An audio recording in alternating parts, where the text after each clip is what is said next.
በቀደመው ቪዲዮአችን እንደተነጋገርነው ሙሉ የቱንም ያህል አነስተኛ ምግብ ብንመገብ ወይም ስፖርት ብንሰራ ጠዋት በምናደርገው አንድ ትልቅ ስህተት ሳናውቀው ሜታቦሊዝማችንን እንገድለዋለን።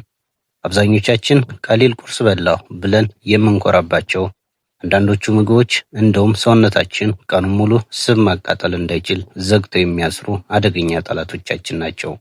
ጠዋት በባዶ ሆዳችን የምንወስደው ነገር ቀኑን ሙሉ ሰውነታችን ጉልበት እንዴት እንደሚያቃጥል ወይም ስብ እንደሚያከማች የሚወስነው ዋና ቁልፍ ነው።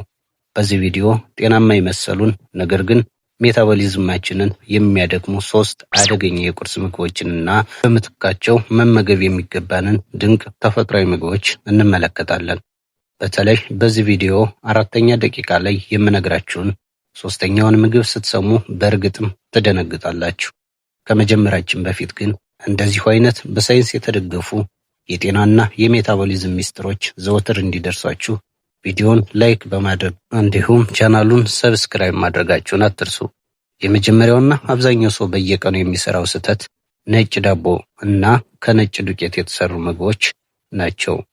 ጠዋት በባዶ ሆድ ነጭ ዳቦ በሻይ መመገብ ወይም ኬክ፣ ፓስታ መብላት ለሰውነታችሁ አስደንጋጭና ትልቅ ክስተት ነው። ነጭ ዱቄት ፋይበር ስለሌለው እንደተመገባችሁት ወዲያውኑ ተፈጭቶ ከፍተኛ መጠን ያለው ስኳር ወደ ደማችሁ ይለቃል።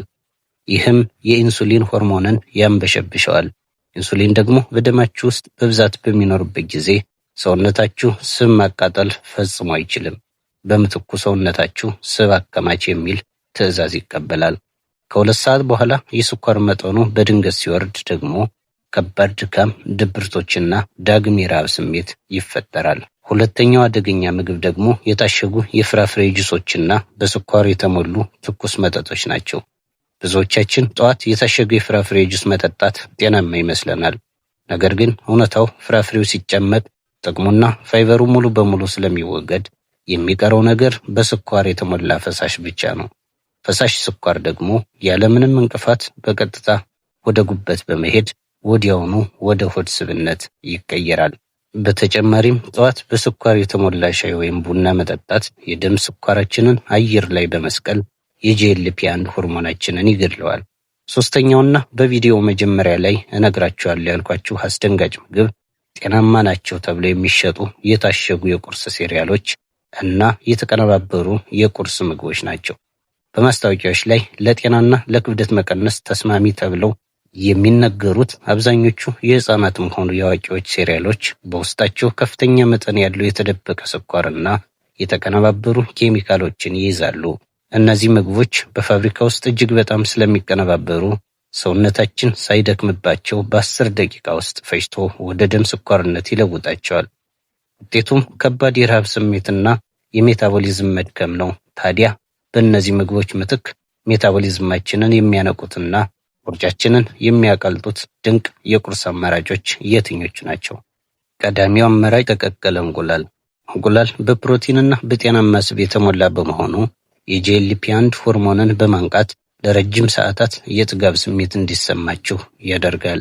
ሁለተኛው አማራጭ ደግሞ አቮካዶና ሙሉ ጥራጥሬዎች ናቸው። አቮካዶ የደማችንን ስኳር የሚያረጋጋ ጤናማ ስብ የያዘ ሲሆን ባዶ ካርቦሃይድሬትን ሙሉ በሙሉ ይተካል። 3ኛው አማራጭ አረንጓዴ ሻይ ወይም የሎሚ ውሃ።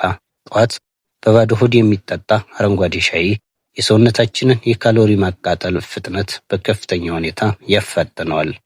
እነዚህን 3 አደገኛ የቁርስ ምግቦች ከአመጋገባችሁ ላይ በመቀነስና በጤናማ ፕሮቲኖች፣ አትክልቶችና ጤናማ ስቦች በመተካት የወደቀውን ሜታቦሊዝማችሁን በአጭር ቀን ውስጥ እንደገና ማንቃት ትችላላችሁ።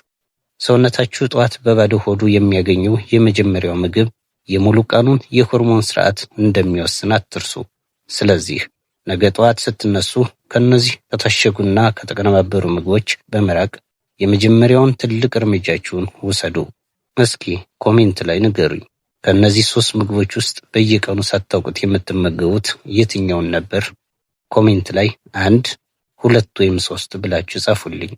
እያንዳንዱን አስተያየታችሁን አነባለሁ። ይህንን መረጃ ለምትወዳቸውና ለሚጨነቁላችሁ ወዳጅ ዘመዶቻችሁ ሼር በማድረግ ህይወታቸውን ታደጉላቸው።